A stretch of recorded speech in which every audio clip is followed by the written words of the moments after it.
This is the first lecture on Chapter 4, and what we'll be looking at here is chemical reactions.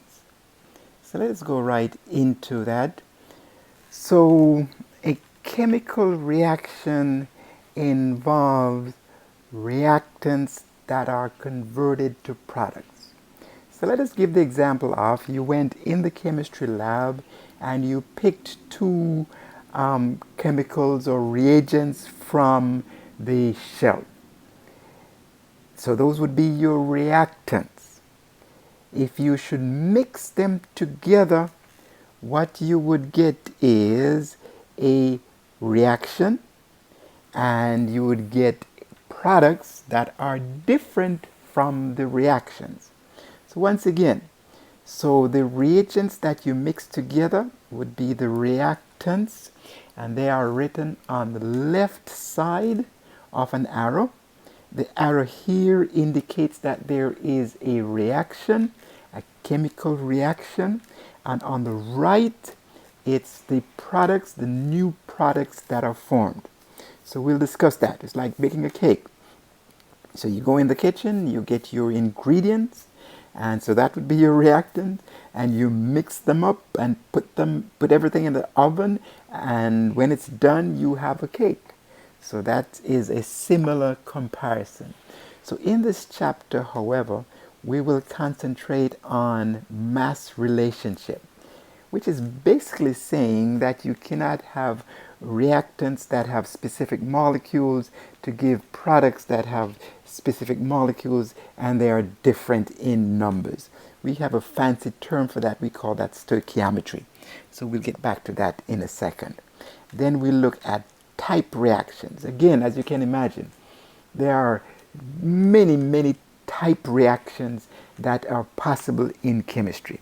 So as a scientist and as a chemist, what we'll do is, instead of studying the large quantity of reactions, we put them into categories or types and study these types. So in this chapter, we will study two types of reactions. The next lecture will cover heat that's gained or lost that accompanies reactions. Of course, as you know from your using propane gas and so on, some reactions they give off a lot of heat, and some reactions they actually absorb heat. So we'll look at that as we go through. Let us, however, look at an example of a reaction here. So let us look here at propane. So imagine it's the summertime and you go to the hardware store, you buy a propane tank and you hook it up to your gas grill and you turn it on and strike a match, and there's a reaction. It reacts with oxygen and the reaction occurs as shown by the arrow. The products are carbon dioxide and water. And equally important, especially for cooking, is that it generates a lot of heat. And that's how we get to cook our burgers and so on in the summertime.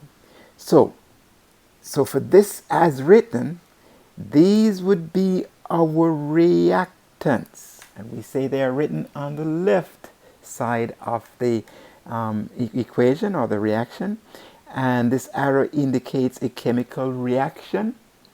And over here to the right side of that arrow will be our products. Will be your products.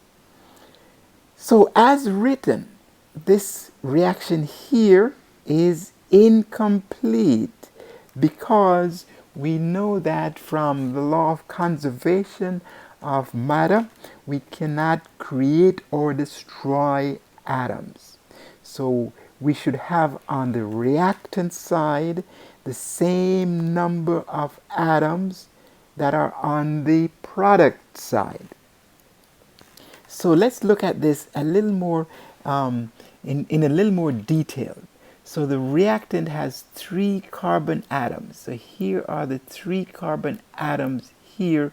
Remember again that this subscript 3 represents 3 atoms of carbon that are bonded together with 8 atoms of hydrogen in that fixed ratio to form that compound.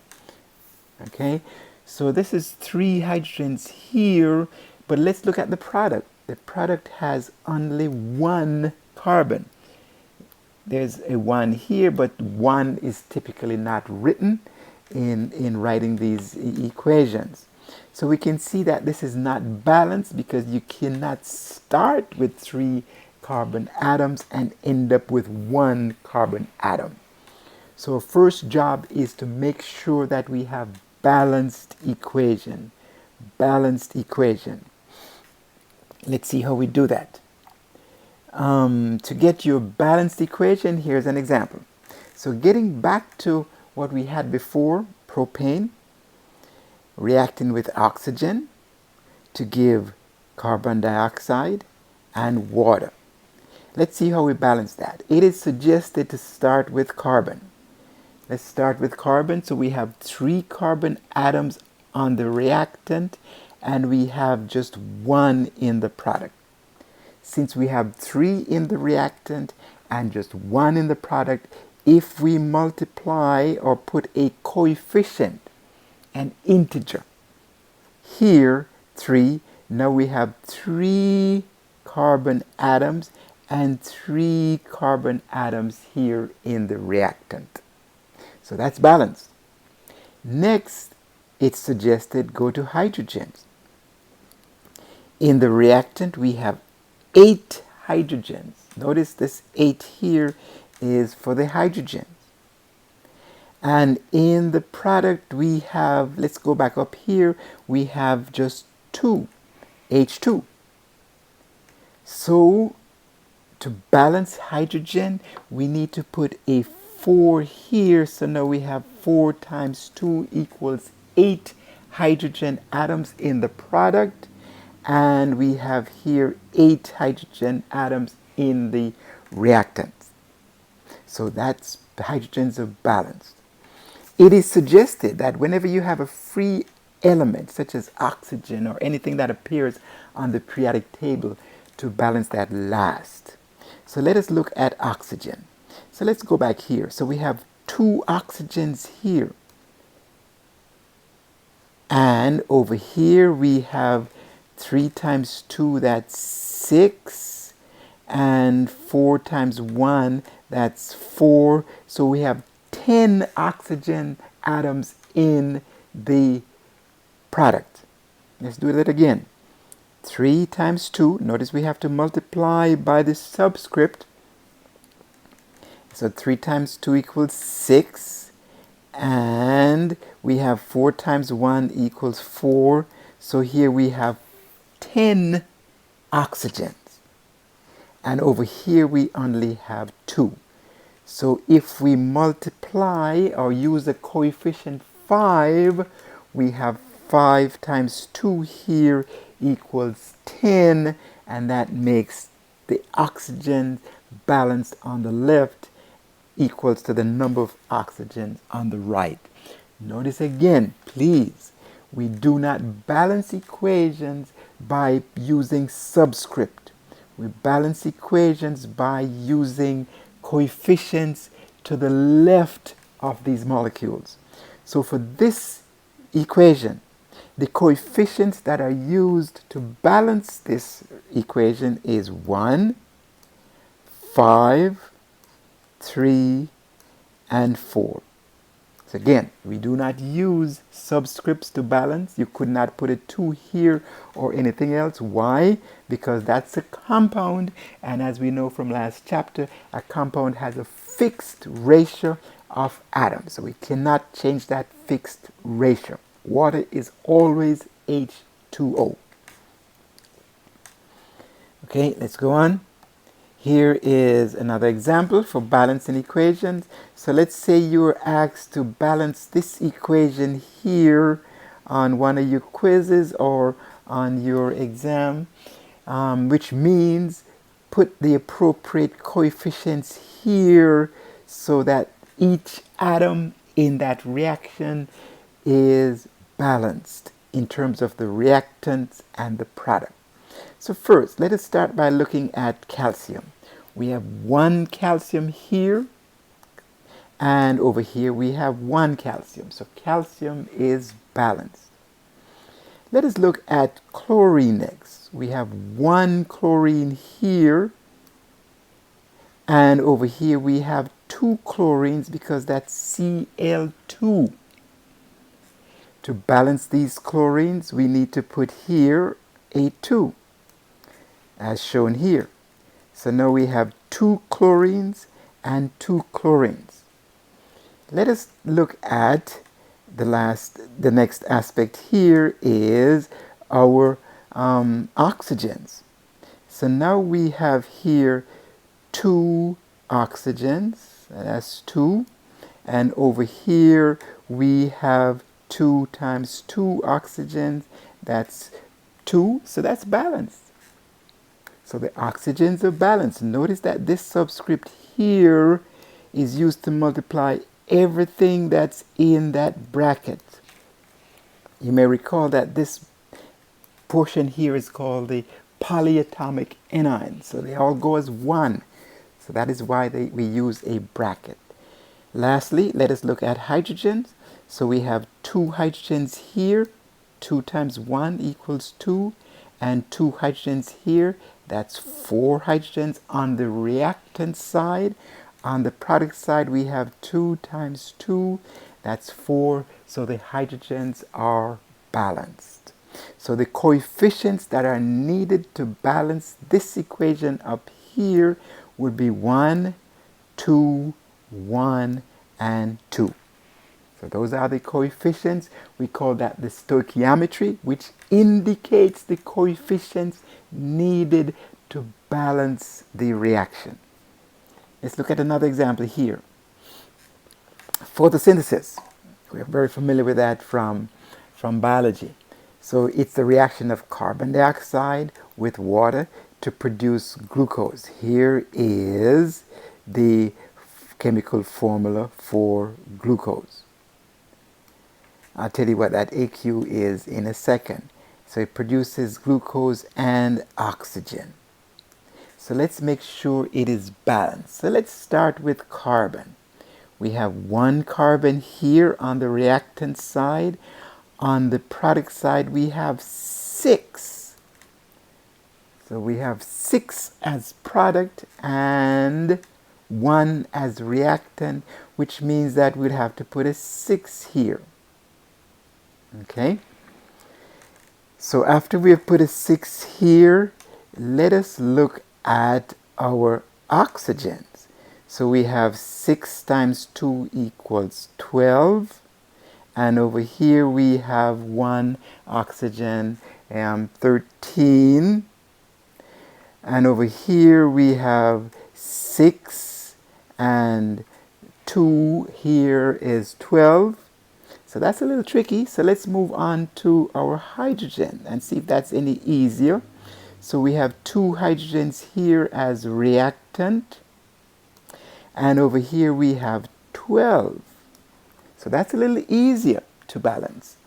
And remember we said whenever you have elemental atoms to balance that last.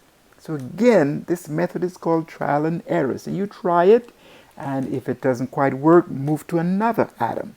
So let's move to hydrogen. So we have 2 hydrogens here and 12. So we need a 6 here. So here we have a 6. So let's make sure 6 times 2 is 12. And here we have 12. Okay, lastly, because we have an oxygen that's in its elemental state, we do that last.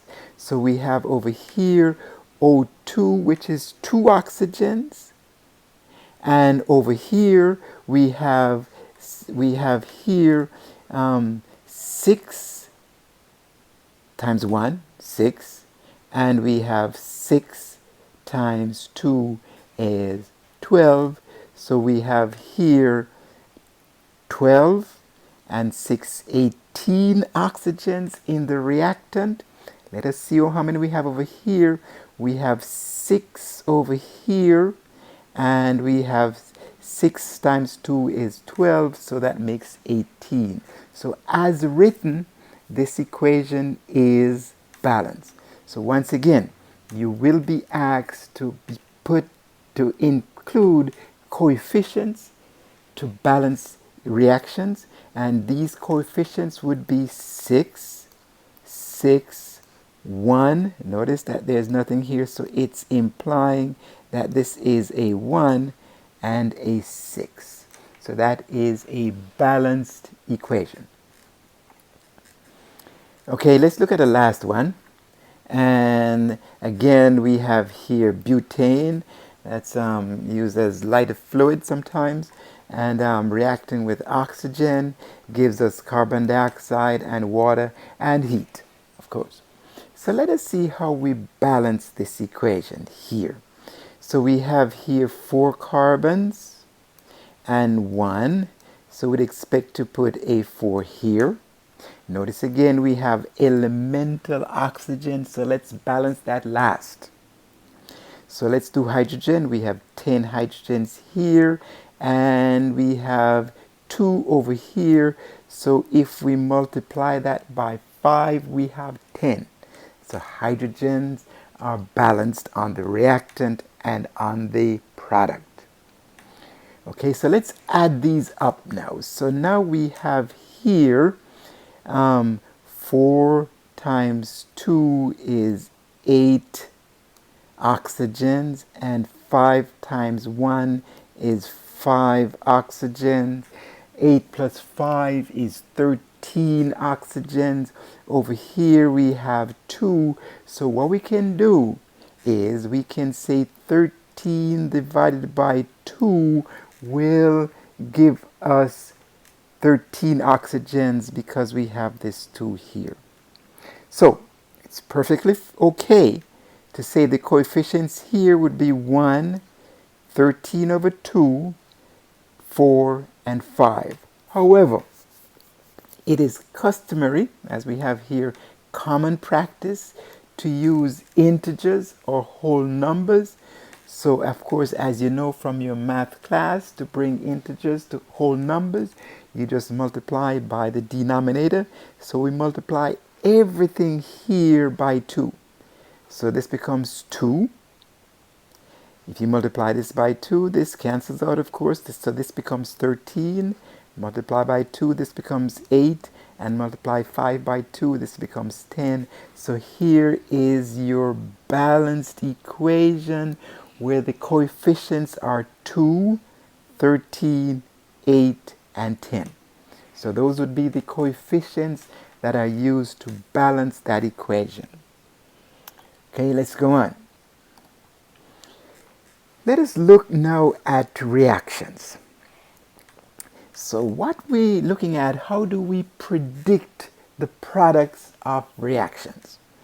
So let us start by taking sodium chloride. We're very familiar with sodium chloride. That's table salt. Mix that in water. Of course, as you know, you take solid sodium chloride, mix it in water, you get a homogeneous mixture of a solution of sodium chloride. What you actually get, though, is sodium ions, Na+.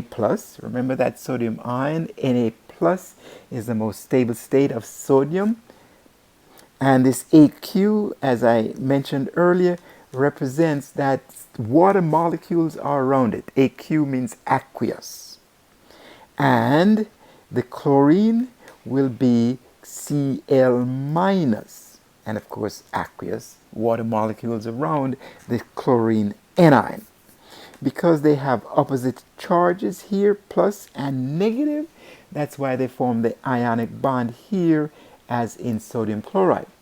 But if you mix it in water, water breaks up that ionic bond to give you the ions, the cation, positively charged, and the anion, negatively charged. So that's what results in a mixture or solution of sodium chloride in water. However, if you should have two solutions. Remember we said that you need at least, most times, two reactants, at least two reactants for a reaction. Okay, sometimes, not all the time, sometimes you need two reactants. So let's assume here that we have sodium silver nitrate, and of course you mix that in water. This is an ionic compound, and it's a solid. That's why that S is there.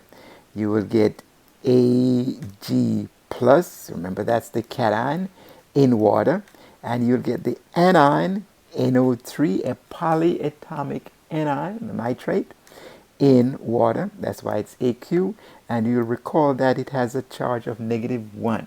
So that's why it's balanced. And then you get a sample of sodium chloride, mix it in water. Of course, you know you have these ions, or the cation and the anion. So let's assume that they are mixed. These two solutions are mixed. Let's see if we can predict what should happen. The driving force here is that opposites will attract. An opposite charge will be attracted to another charge that's opposite. So the positive will be attracted to the negative. So let's see what would exist in solution. Ag plus, NO2 negative, Na plus, and Cl negative. I hope you can see that Ag is now possible to react with the Cl negative to get AgCl. Of course, if it reacted here with the nitrate, we're back to our silver nitrate, back to the reactant.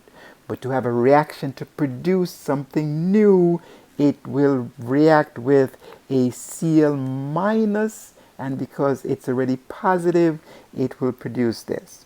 And as you can imagine, the sodium, which is positive, can react with the NO3 negative to produce that. Of course, it's all in solution, but as we'll see, this is a product that's a solid, so that will fall out. But the bottom line is we get here silver chloride and sodium nitrate as the product. Let us see if we can apply what we just learned to predicting the product here.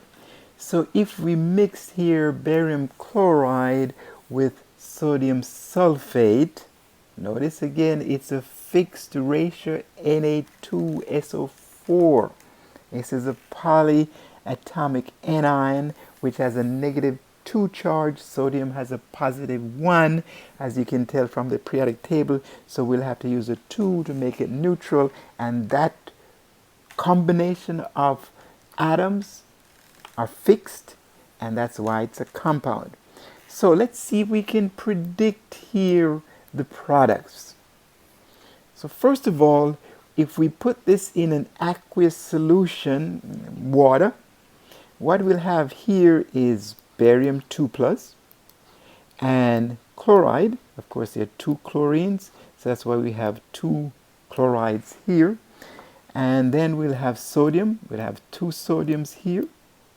And our sulfate is 1 because it's a polyatomic anion. So here is that sulfate. So let us see if we can predict the product. So barium, positive, it would not react with sodium because that's a positive. If it reacted with this chlorine negative, we're back to reactant. So the next possible choice is to react with the negative sulfate. And as you can see here, it's a possible product. And of course, the sodium that's left here can now react with the chlorine or the chloride to get sodium chloride. So here would be the 2 products that are predicted. Notice again, we have coefficients here just to make sure that we have a balanced reaction or balanced equation.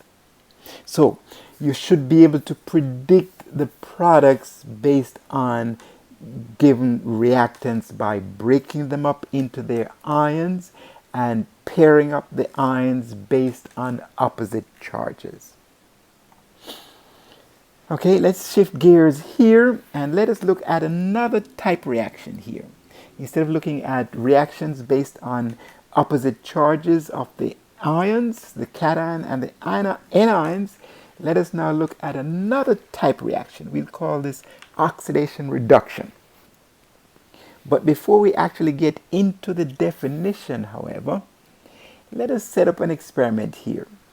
So let us mix zinc, metal, so zinc as you see down the periodic table, in a beaker of copper sulfate. Turns out that copper sulfate is blue. So notice this is a compound copper sulfate, Cu2 plus SO4 2 negative, or CuSO4. So let's put zinc in that solution and let us see what happens. So, okay, let me tell you what should happen and then we see it. So what should happen is that the zinc will dissolve and we'll observe that there's some copper that's being deposited on the zinc and the blue color disappears. So let's see it pictorially. So here's it. We have the copper sulfate here, blue. Notice copper ions here, 2 plus in solution. Here's our zinc. Okay, after some time, you notice that the color here disappears. It's a much lighter blue.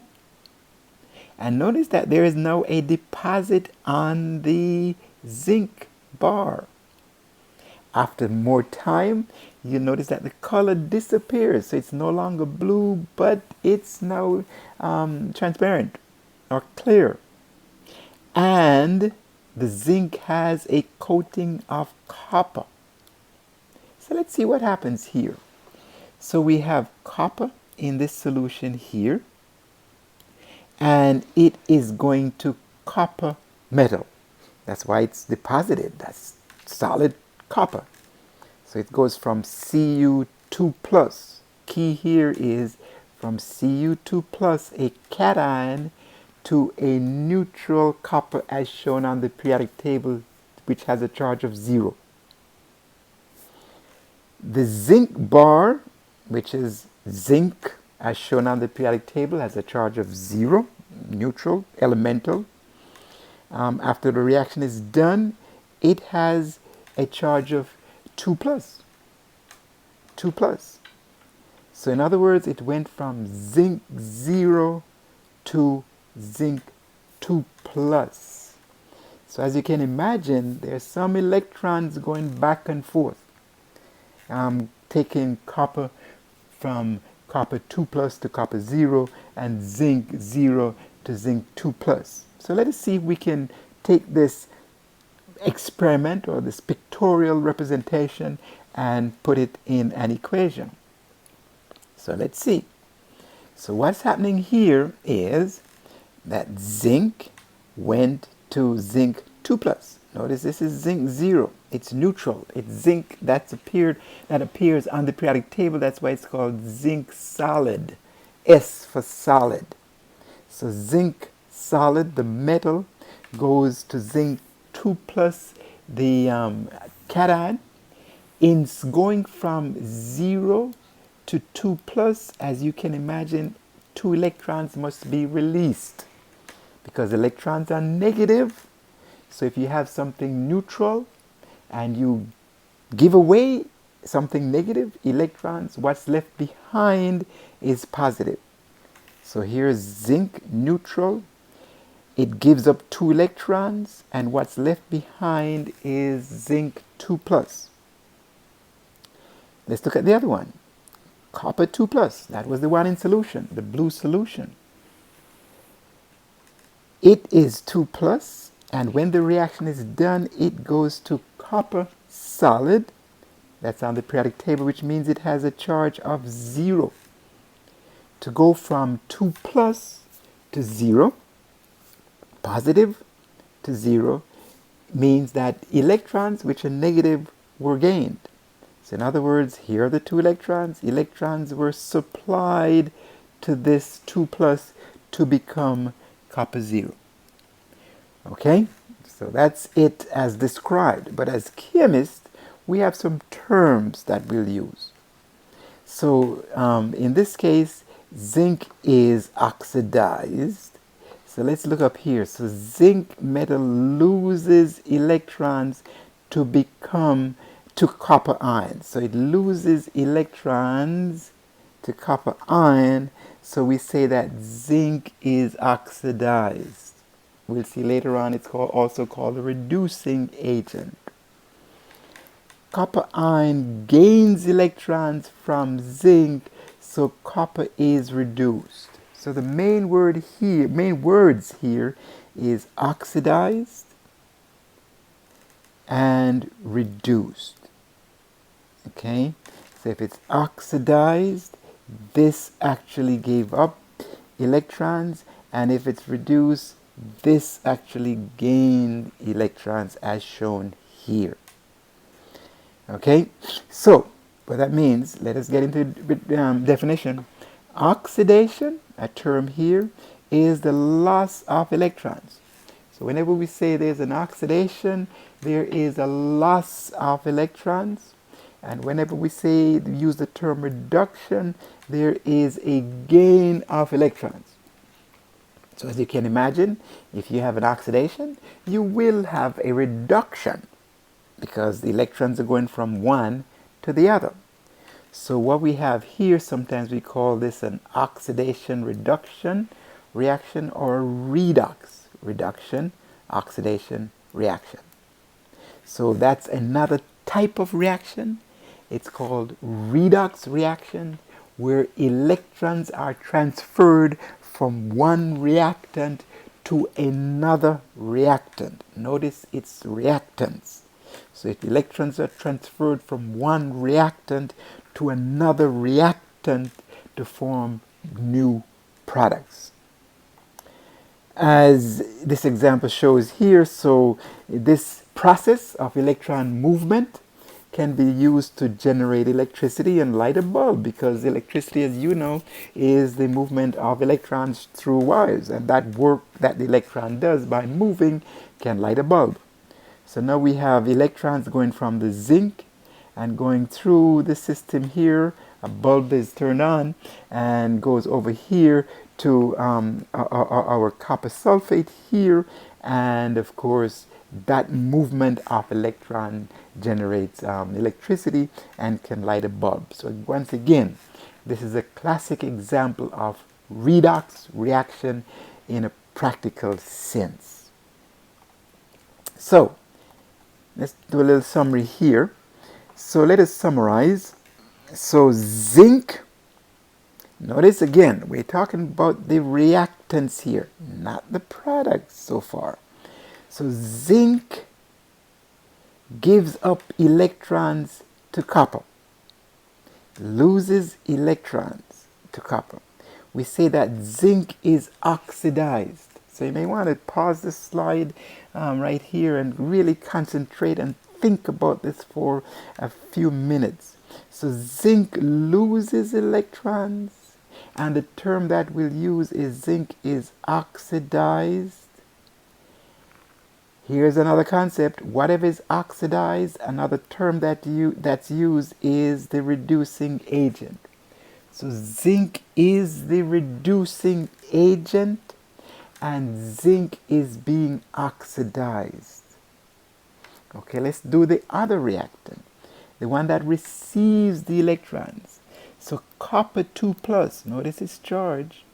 So copper 2 plus gains electrons to become copper metal. If it gains electrons, it is reduced. Whatever is reduced is the oxidizing agent. So again, make sure you understand the definition of these words and can apply it. So again, just to review, copper here gains electrons, so it is reduced. So whatever gains electrons is reduced. That reagent is also called the oxidizing reagent. So on the quiz or on the test, you can imagine what's coming. We'll give you a reaction like this. And we won't give you what's down here, and we'll ask you, what is the oxidizing agent? Is it copper 2 plus? Is it zinc solid? Is it zinc 2 plus? Or is it copper solid? So you can imagine those are the choices, A, B, C, and D, which means you have to remember the definition and can apply that. So practice this. There's some examples in your book. Make sure you practice those. Okay, let us look here at another definition of redox reaction. Instead of saying that they are electrons that are lost and gained, we will say that it's oxygen that's lost or gained. So oxidation is the gain of oxygen and loss of hydrogen. So you may want to remember that or have that handy, this definition handy whenever you're taking the quiz and the test. Oxidation is the gain of oxygen. Makes sense? Oxidation and oxygen, gain of oxygen, and also the loss of hydrogen. Reduction, being opposite, is the loss of oxygen. Loss of oxygen, and we'll put here gain of hydrogen. We'll concentrate mostly on the loss or gain of oxygens in this course. So let's look at this example here and see if we can determine the oxidizing agent and the reducing agent and what's being reduced and what's being oxidized based on this definition. So here is oxygen. It reacts with methane, CH4, to give carbon dioxide and water. So oxygen reacts with this reagent, so therefore oxygen here is the oxidizing agent. So in other words, it's the oxidizing agent, so it's being reduced. If this is the oxidizing agent, this is the reducing agent, so it's being oxidized. So methane is being oxidized just based on this definition here. So once again, oxidation, gain of electron, gain of oxygen, or the supply of oxygen. Reduction is the removal of oxygen. Be able to apply that. Let's see, we have an example here. So let's analyze this. Oh yeah, this is another analysis of the same example. So here we have methane and oxygen. So here methane gains oxygen to become CO2. Notice the carbon is CH4 and now it's carbon O2. So it gains oxygen here, so it's being oxidized, which means that it's the reducing agent. Oxygen here is, you notice here it's oxygen and here it's water. It gained 2 hydrogens, or 2 hydrogen per atom of oxygen. So again, it is being reduced and it is the oxidizing agent. So again, be able to apply the definitions of oxidation and reduction. We've looked at 2 definitions, loss and gain of electrons, and now we're looking at loss and gain of oxygens for reduction and oxidation. So be able to apply those. This slide, this has a summary. So again, let us look here at examples of redox reaction. Combustion, we know that's burning in the air, which is basically the reaction of compounds with oxygen. Respiration, again, of course, for life, we take in oxygen and we oxidizing the food to get energy. And that's oxidation, and of course there's reduction of the carbohydrates. Rusting, here's another example. Rusting is an example of oxidation. So we have iron reacted with oxygen to get a product, iron oxide, which is rust. Notice again, oxygen is the oxidizing agent, And over here we have iron that's accepting the oxygen as part of the compound, so it's being oxidized. So just to review, oxidizing agent being reduced. This is reduced, so therefore it's the oxidized, so therefore it's the reducing agent. Bleaching, another example. Bleach is an oxidizing agent and it changes the color through a process. And of course the last example here is batteries, which we did when we showed electron moving through the wires to light a bulb. That's what happens with the batteries. You connect the positive and the negative. It's a reaction that's taking place in the battery. And the movement of electrons through the from the positive through that circuit gives us electricity, and it's really a redox reaction. Okay, this is the end of this lecture for this for chapter 4. Next we'll look at formula weight, but I'll wait and put that out shortly. So for the quiz that's coming up on Thursday, we will cover up until this point, which is redox reactions and previously reactions using predicting reactions with ions, cations, and anions. So continue to study hard. You guys did pretty well on the midterm exam. Keep that up. Keep that up. Keep studying hard and get ready for the quiz on Thursday. Okay? Okay, bye.